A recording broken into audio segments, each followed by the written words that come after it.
All right, everybody. Welcome back to a yet another Fantasy Captains exciting video. I wanted to start this one off. We're going to talk a little running backs and then some of our takes right now, how things are shaping up here in the preseason. But I wanted to reply real quick to Diana Vargas, who hit us up on YouTube, on our YouTube channel, Fantasy Captains. She had a quick question. She said, what do you think about Rashard Jennings having a big year in 2014? And after the last few days, with David Wilson's retirement from football, Peyton Hill's getting hurt today in practice, and the fact that we saw the Giants changing their offense to a very dump-friendly to running backs type of offense, quick-hitting offense, I think Rashard Jennings has a lot more value, in, especially in the PPR league coming up. I know we like...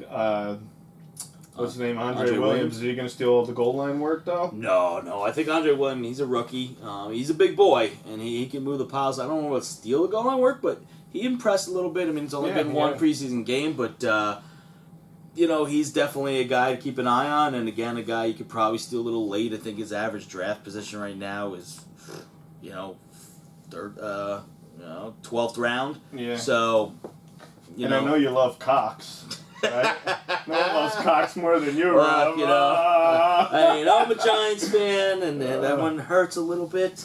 But if you love Cox, you love Cox. Speaking of Cox, I guess he will right now move up to third on the depth chart, right behind Andre Williams. Whoa. Easy. Hey. Show's over. That's it. We'll be kicked off YouTube this week. But but yeah, no, he will move up to third in the depth chart, and Andre Williams, like I said, though, as far as fantasy purposes are concerned, definitely one to keep an eye on. Another thing I think what we like to look at, especially PPR leagues, and right now early, is we're still looking at some of the last season stats. Still some things kind of shape up here in the offseason. But one thing I like to look at is targets. Yeah, I agree. As for every position, wide receiver, running back, and tight end, but, running backs specifically in a PPR format, not as much, obviously, in a standard format. Yeah. But a lot of people seem to be playing PPR a lot. So, if you look at it, Jamal Charles, and, you saw a stat. What was it you read the other day about that? 30% of people that drafted Jamal Charles won their league last year based off NFL.com. Yep. That's crazy. It is crazy. And he wasn't going the first pick last year. No, he was top 4 or 5. Yeah. You could probably steal him because, some people were hyping guys like, I don't know, say C.J. Spiller. I don't know who would do such a thing. And, there was other guys. AP was obviously going first, and there was still some big names that were going to Jamal because of his injury, injury the season before. He actually was kind of a steal last year. I mean, the guy had 104 pass targets besides his fantastic running ability. 104 targets. He was 43rd overall in the league. That's including every position in targets. So, that's a value right there. I mean, obviously now this year he's pretty much 1-2 overall, depending on the league you're in. So it's not just go down the we're list. telling you anything you don't know, but you go down the list. Darren Sproles, and yes, on the Saints he had 102 targets, but in the Chip Kelly offense, I don't see them using them much different. So I don't know if he'll get to 102, but he's definitely going to be in the 80s to 100. I don't see him dropping off that much. And his average draft position right now is like around round 10. Yeah. So you're a guy you want to start. I'm picking 6th in a lot of my drafts actually this year. Yeah. I might pull the trigger on a wide receiver because probably the top 4 or 5 running backs will be gone.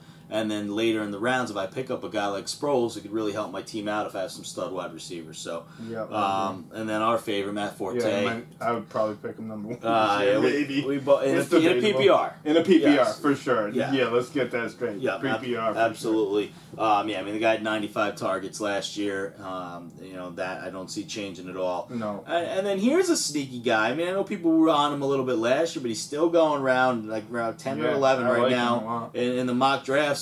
Go ahead. Danny Woodhead? The guy's... I like Cox, you like Woodhead. Yeah, I like Head, you like Cox. What the hell now? Don't tell our wives.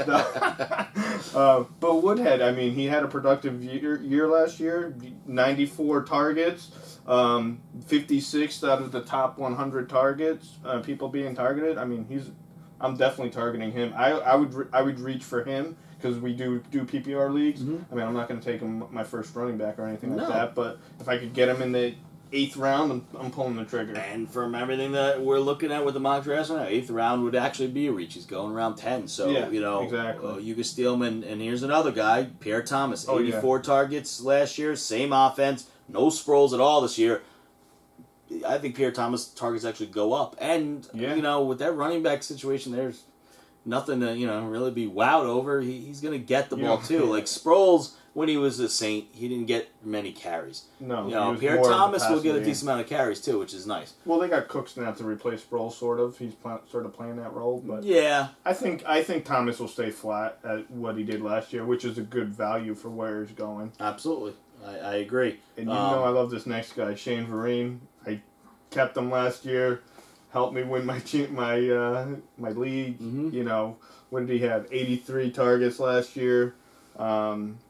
He was out, well, I think the first 6 weeks, something like that. Yep. So, you know, if he trust me, he killed me at the end of the year. He put up a 40 spot on me because I think he caught 100 balls in one game right before the playoffs that killed me. Yeah. In a couple of my But leagues. I like him a lot. So, no Sean Moreno moving. I don't see that happening. So and he's hurt. Yeah, he might be out for the season. The 82 targets. He is injured right now, which gives a little more value to a Lamar Miller. Yeah. Who we both kind of like as a little sleeper. Ourselves. Gio Bernard, he's just going to get more playing time this year. He had 82 targets last year. I like Bernard. I would take him in the first or second round for sure. And I think it's where he's probably going right now. I could take a quick peek at where Gio Bernard's average draft position is. He's going in end of first round, beginning of the second round. Yeah, he's 17th overall, so that's right exactly what you're saying. So no surprise there. Drafts are paying off. Yeah, I mean you got to reach. I mean he's a guy that's on everybody's radar. And then Reggie Bush at 80 targets, and then Ray Rice at 73, who. You know, like I said, Ray Rice, no one's really talking about him this year. He was only out 2 games. It's not like he's only out 2 games. You know, he's not like he smoked weed. He only beat his wife, so it's cool.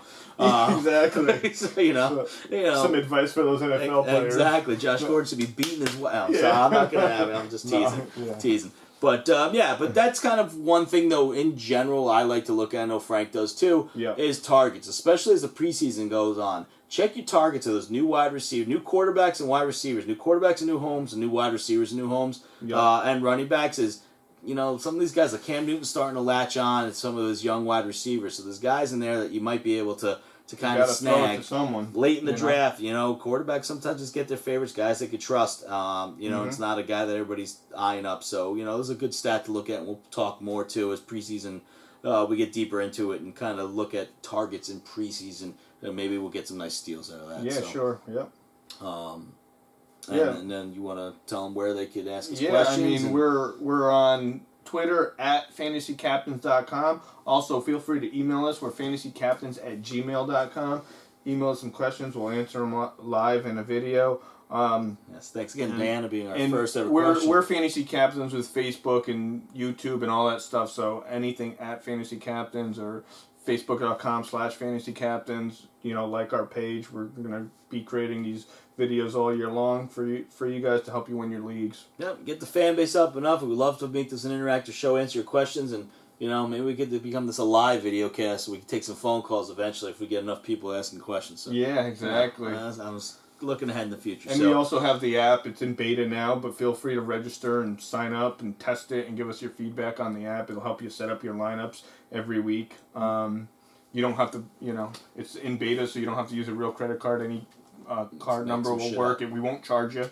It's free this year, so take advantage of it. Help us out, and we're trying to make the best app out there for this kind of stuff. Yeah, we want your advice on that. FantasyCaptains.com. Help. It's a lineup setting app. When you got to make those tough decisions, we pull from a lot of different sites and a lot of different experts on kind of rankings and overall positioning to kind of help you make those tough decisions on a weekly basis. Like Frank said, we really want to test it out now because we want to make something good. We don't want to charge people for something that's crap. We want to make sure it fits everybody's, what they want and their needs. So please test it out. Like I said, make up a fake credit card. You're not going to get charged. It's going to ask you for one to sign up. Make up a fake number.